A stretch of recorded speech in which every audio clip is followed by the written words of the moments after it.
know we've got a lot to talk about. But we'll try not to take too long. No, take your time.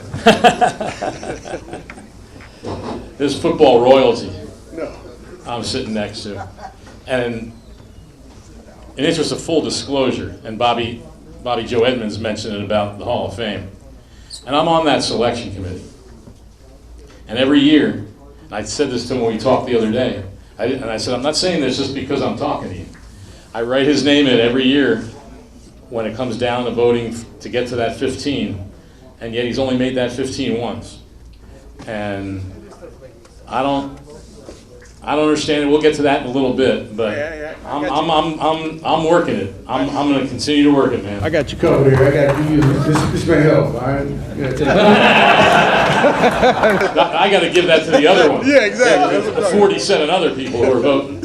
But you know, the one thing I will say on that is that sometimes the way the Pro Football Hall of Fame handles the entire thing now, I've often said this, to me it has to be excruciating for a lot of the guys who get nominated. Because most other Halls of Fame, all of a sudden they just one day announce, oh, here's who's in this year. Pro Football Hall of Fame, they have a TV show and announce the nominees. Then they have a TV show to announce the top 25. Then they have a TV show to announce the top 15. Then we all meet the day before the Super Bowl to vote, and they bring all 15 finalists to the city while they're sitting around in a hotel room all day. And I'm not exaggerating, we're in that room for 9 hours talking about all these guys.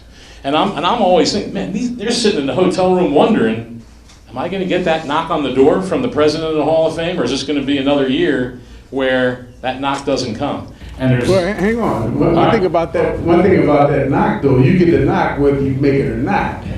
Well, do they? I thought they only give you a call if you don't make it. No, they knock on the door. And really? I got that knock one time. I'm like, hey. He's like, hey, man, sorry. Like, come on, man. So I think that can add to some of the frustration that is there. But the one thing I will say is, just to be in that group that, and I know Aeneas Williams, who you all know, and I would talk to, and he waited several years. And when he didn't get in, I'd say, man, how frustrating it is. He says, Howard, I'm just humbled to be considered. And Steve's been a semifinalist for 7 years in a row. And just to even get to that top 25, out of all the people who have played pro football, is pretty unbelievable. But you still want to take that final step. And I think it's going to come one day. I don't know when it's going to be. I can't predict it, but I think it's going to come. Well, I hope so, and I appreciate your kind words. And we talked on the phone the other day, and the person who basically speaks on your behalf is a guy named Jeff Legwald in Denver. He's one of our main sports writers for ESPN, and he gives the pitches for all Denver Broncos players who could possibly go into the Pro Football Hall of Fame. And we've sat down, we've talked at length, and several guys who've already gone in from the Denver Broncos really have spoken highly about him and the job that he does in terms of really backing our guys. So I'm hopeful that it happens. Again, if it doesn't happen for some reason, though, all the relationships and the friendships that I've made over the years, that I'll be more than sustained with that. So let's go back in time a little bit to why you're here tonight for Lutheran High School North and your time there and the excellence there. I mean, you saw this guy, when he pushed that podium back before, I thought he was going to take a shoulder to it, but played quarterback in high school. But before we get to that, talk a little bit about, I know that there was some sacrifices and things made just for you to get the opportunity to come to Lutheran North. Yeah, my dad, he's right over there in the audience, Steve Atwater. My whole family, and my mom, my cousin, my stepmom, my sister, and my wife, my beautiful wife here. She's the mother of my beautiful 4 children as well. But my dad, back when we were coming up, the finances weren't the greatest, but he really made a huge sacrifice by, working many, many hours to be able to pay the tuition, and I had to make a small sacrifice of taking some of the Lutheran courses over the summer to lower the tuition price down.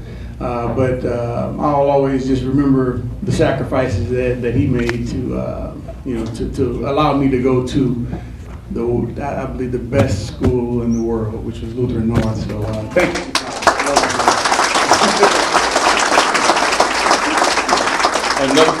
Another three-sport base, in addition to football, of course, actually 4 sports. There was basketball, baseball, did some track, but I mentioned playing quarter. No, you didn't do that? Well, I mean, I did them. I wasn't very good, especially baseball, man. I was terrible. I wish I could have been like Bobby Joe, but I just didn't have the speed and the reflexes that you had. So baseball, I couldn't do. Track, I was pretty good at running hurdles and that, but really basketball and football were the 2 sports that I did the best at. And I attribute that really to great coaches, because my freshman year I couldn't play a lick of basketball. I remember I think we had 14 guys on the team, and I was like the 13th guy to come off the bench into the game. But again, our coaches they stuck with us and had patience with us. And that my sophomore year, I remember having a much better year and just progressed from there. I ended up being a McDonald's All-American by my senior year in basketball, thanks to the coaching and all the great players. Where Maury Smith? Is he here too? Where are you at, Mo? I know Maurice Collins. I'm sorry, I said Maury Smith. Maurice Collins. And he was a year or 2 ahead of me. Great leader. Helped me out in basketball quite a bit. And he was coaching at Lutheran North last year. I'm not sure if he's coaching anymore or not, but I love you, man. I appreciate you. So you mentioned being a quarterback in high school, and then you go to Arkansas, and someone says, okay, we're switching you to safety.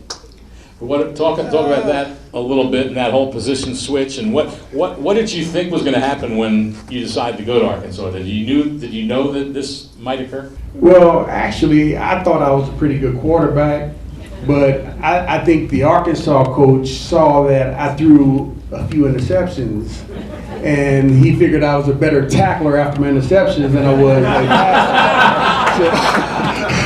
So I think he had that in mind all along. Like I'll lure him down here with the quarterback deal, and then I'll make the switcheroo. And it was fine for me because the early practices I was having trouble connecting, so safety was probably the right choice for me. So great career in Arkansas, and a degree in time when you left school in finance and banking. Correct. Not a real easy degree, I wouldn't think. Yeah, well, I was always interested in business. When I first enrolled in school, I majored in mechanical engineering. And man, I remember going to classes in the spring, and man, guys would have the calculators in their pockets in class and the pens, and I'm like, man, I don't think I belong here. And then the teacher, he would start going through the calculus stuff, and I'm like, man, I just don't get it. And so I dropped a couple of classes, and I changed my major over to business, and much more palatable, especially while playing football. And I learned a lot. A lot of lessons there that helped carry me to this day. And of course, played football well enough to be a first-round pick of the Denver Broncos, 20th overall in the draft. And here, I don't want to bore you with a lot of numbers, but here's just some numbers: 11 seasons in the NFL. 10 with the Broncos, 166 starts. In the 10 seasons with the Broncos, only missed 5 starts the entire time. 14 playoff games, 3 Super Bowls, including 2 Super Bowl rings. Well, we got 3 rings now. Well, that's right. You got a ring for winning the AFC. Yeah, that's the loser ring now. Right, the loser ring. Yeah. You got 2 Super Bowl rings. Don't forget about that one now. I leave that one in the safe. I don't pull that one. 8 Pro Bowls. 8 Pro Bowls. And here's the thing that confuses me, to be quite honest. A member of the All-Decades team, the All-Decade team of the 90s. And what confuses me, you know who votes on the All-Decade team? Hall of Fame guy. The same guys who vote for the Hall of Fame. And yet, when he finishes his career in 1999, 5 years you have to wait till you're eligible. He's not even a finalist for 7 years. Now, I wasn't, in all full disclosure, I wasn't a voter then, but I can't figure it out. But how many times, wherever you go, do people talk about November 17th, 1990, Monday Night Football, Kansas City Chiefs, the Nigerian Nightmare, Christian Okoye, comes through the line free. No, the hole is about as wide as you could get, and he just comes barreling through. 260 pounds was Christian Okoye. And here comes number 27. And he doesn't tackle. He just nails him, and he's back on his back. How many times do people ask you about that and just talk about that play? Well, it amazes me that some people still remember that play. When it first happened, people used to bring it up quite a bit, but now it's died down a little bit. But I guess when people, sometimes I introduce myself to someone, say, "Oh man, you're the guy that hit Christian Okoye." And like for me, I always try to look at the other side of it because Christian Okoye, he's a man as well, and I would hate to be on that side of it. Like if he would have ran me over, and then I said, "Yeah, I'm Steve Atwater." Like, "Oh man, you're the guy that Christian like put his knee in your helmet and just ran you over." That wouldn't make me feel too good. So I always try to diffuse it a little bit, and just give him credit because he was a great running back, had a great career. But yeah, I am happy that I was on the winning side of that particular play. And talk about being on the winning side. Talk about being on the winning side. That first Super Bowl win for the Broncos after several disappointments. And I can remember after one of them when Pat Bowlen, the owner of the Broncos, I think they lost to the 49ers, something like 55-14 or some crazy score. Yeah, that was my rookie year. That's that ring that I leave in the safe. And I remember Pat Bowlen standing in the locker room and saying, "I'd rather not get to the Super Bowl than lose like this." But anyway, that first Super Bowl, being the Green Bay Packers, and I've often thought, there's been some who have said that this guy should have been the MVP of the game. 6 tackles, a sack and a forced fumble led to a field goal, 2 passes defensed, including one big one on the Packers' final drive when they're trying to tie the game. But all anyone talks about is Terrell Davis coming back from a migraine and John Elway doing that whirly bird into the end zone. And he had a 51 passer rating in that game. But how big was that, not only the game for you, but for the Broncos as a franchise to get that first Super Bowl victory? Well, I don't know how many Broncos fans are in here, but there we go. All right, we got a few. There we go. I like it. Well, the AFC had been on a drought. The AFC hadn't won a Super Bowl, I want to say, over 15 years at that point. The Denver Broncos had been to, I want to say, 3 or 4 Super Bowls, and we had lost all of them, possibly 5, and we had lost every one of them. And the city of Denver was just starving for a championship after getting close. So being able to bring that championship home to our fans in Denver, and also to, I think we represented the AFC West extremely well. The NAFC, we were kind of doing that for everyone. We needed that win for the AFC, for the Broncos, the whole 9 yards. So. That feeling was really amazing to be able to go up against a Green Bay Packers team who, when we watched film, we felt like we could really beat them, but we tried to, we called ourselves mentally better than they were by letting them, trying to let them know that they're the best. Yeah, man, we no way we're going to be able to stop them. I don't know what we're going to do. We just all had that attitude throughout the week that we're going to give them all the praise, let them just feel like they just got it in the bag, and then we come out and we really, use that as motivation to play even better, and we did. Fortunately, you never know what's going to happen with that, but definitely, one of the greatest moments of my life, being able to experience that. And I don't know if you guys know, but I actually work for the Denver Broncos now, and we do an event before home games where I go out and we have a miniature stadium on the north side of Mile High Stadium, and we, it's like it's the coolest place. They have seats in it, and you know, it may seat 300 people.